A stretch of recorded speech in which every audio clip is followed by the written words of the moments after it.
Sa 60-40 ba na commission base, ano ba ang sistema nyo sa back job? So, usapang back job to, no?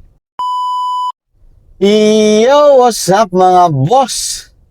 Good afternoon. So, ngayong araw na to another ano na naman, no? Kwentong episode naman tayo sa mga katanungan na ating sasagutin sa mga kapwa natin salon owner, lalo na sa mga baguang salon owner. At kung ngayon lang tayo nagkita, ako nga pala si Jeff Cinco, isang salon owner at tumutulong ako sa mga baguhang nagnenegosyo ng salon. Paano magpatakbo ng kanilang negosyo, paano mag-handle ng tauhan, paano masolusyonan yung mga problema sa ating kanya-kanyang negosyo. At ngayong araw nga na to, ay sasagutin ko ang katanungan na ito. Babasahin ko lang. Okay, sabi dyan sa taas, no, nagtanong yung kapwa natin salon owner. Sabi niya, sa 60-40 ba na commission base, ano ba ang sistema nyo sa back job? So, usapang back job to, no? So, kwento ko lang muna sa inyo yung sistema namin dati.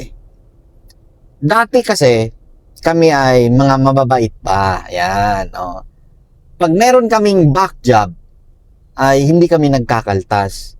Wala kaming ano dyan. Kasi, para sa amin, kung kakaltasan ko yung staff ko, yung hairstylist ko, baka malungkot siya, baka hindi siya ganahan, no? Hindi siya ganado, no? At baka siya ay maisip niya na mukhang pera ako. Oh, kasi bakit ko siya kinaltasan, 'di ba? So yan yung ginagawa namin dati sa loob ng mga 2 taon siguro. Pero ito yung problema. Dahil sa wala kaming sistema diyan sa back job na yan, no? Madaming complaint, may mga back job. Tapos minsan, hindi mo na bibilang sa sobrang dami, no? Kasi wala siyang kapalit, oh. Kung magka-back job man yung hairstylist, i-retouch, tapos yun lang, 'di ba? Walang ibang kapalit, oh. Walang ibang sanction o ano bang tawag diyan. Oh, 'di ba?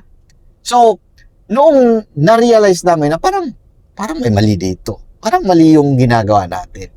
So, nagdesisyon kami na noong mga ilang taon na, 2023, so mga 3 taon na din na nakalipas, nagdesisyon kami na kung may back job ang isang hairstylist, it's a charge namin to sa kanya. Charge dun sa hairstylist. Sa paanong paraan? 60-40 yung commission base, no? 40 sa stylist, 60 naman sa salon. Ngayon, ganito siya ang mangyayari.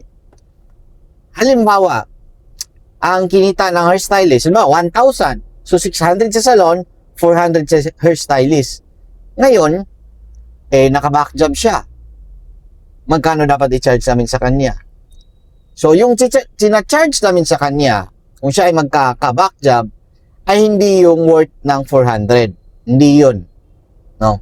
Ang kaltas namin dyan ay yung produkto lang.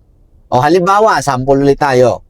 Yung produktong ginagamit doon, halimbawa, rebonding yun. Hair color na lang, hair color is 1,000 yung presyo, 60-40, yung produktong ginamit dyan, ipagpalagay natin na 200. 200 yung scale, sample lang naman. So, pag nagka-back job siya, i-retouch natin yon, babalik yung customer. So, ngayon, doon na tayo magkakaltas ng worth 200 sa kanya. So, kailan to ikakaltas? Sa amin kasi, sa salon namin, yung policy namin yan, weekly yung salary. So, halimbawa, meron siyang back job ngayong araw na to. Halimbawa, Monday ngayon.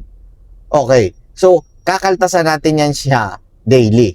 So, kung 200 naman, kakaltasan mo ba yan ng 20 a day, 30, or 50? O hanggat sa ma-paid yung ang utang niya na produkto. O bali nangyari kasi yan, nagiging utang niya. Kaya sina-charge. Pero.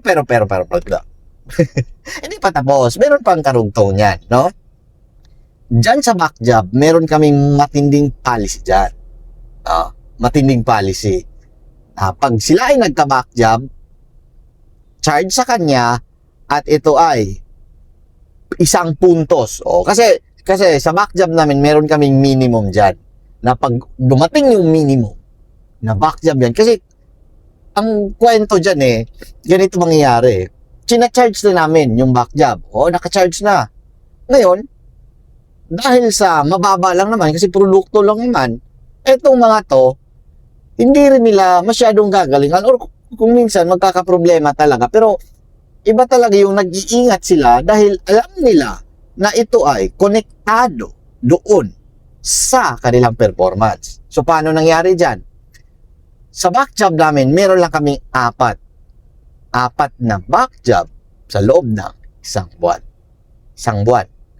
Pag ito ay nangyari, unang linggo, back job ka, pangalawang linggo, back job ka, so susunod na linggo, meron kang ulit na tatlo, dalawa, or tatlo, so magiging 4 o 5 na siya, ito ay subject to explanation. Ngayon, dyan sa explanation, titingnan natin kung ano yung dapat. Kasi naman may HR na kami.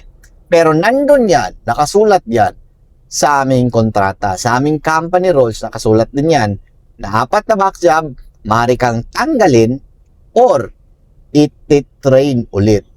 Dati kang senior hairstylist, baka magiging junior hairstylist ka na lang. Kasi hindi mo iniingatan yung iyong trabaho, no?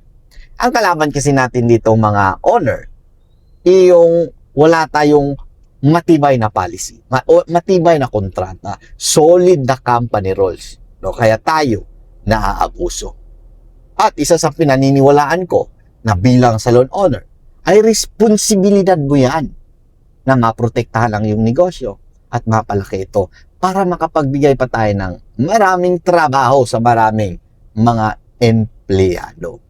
At kung nahihirapan ka rin ngayon, no, sa pagpapatakbo na yung salon business, no, baguhan ka man or meron ka ng 2 o 3 branches dyan, hirap na hirap ka, paano i-monitor yan? May good news ako dyan. Ako, ngayon, no, tumatanggap ako ng consultation. Pero may bayad tayo, ha?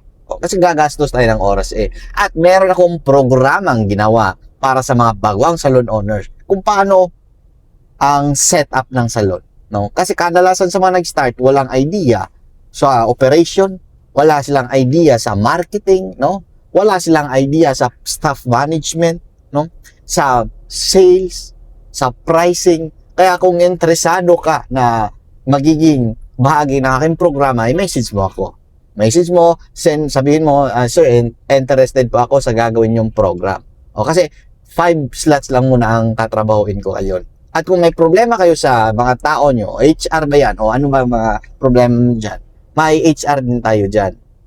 Gusto nyo, ibigay ko sa inyo yung consultation, konsulta kayo doon.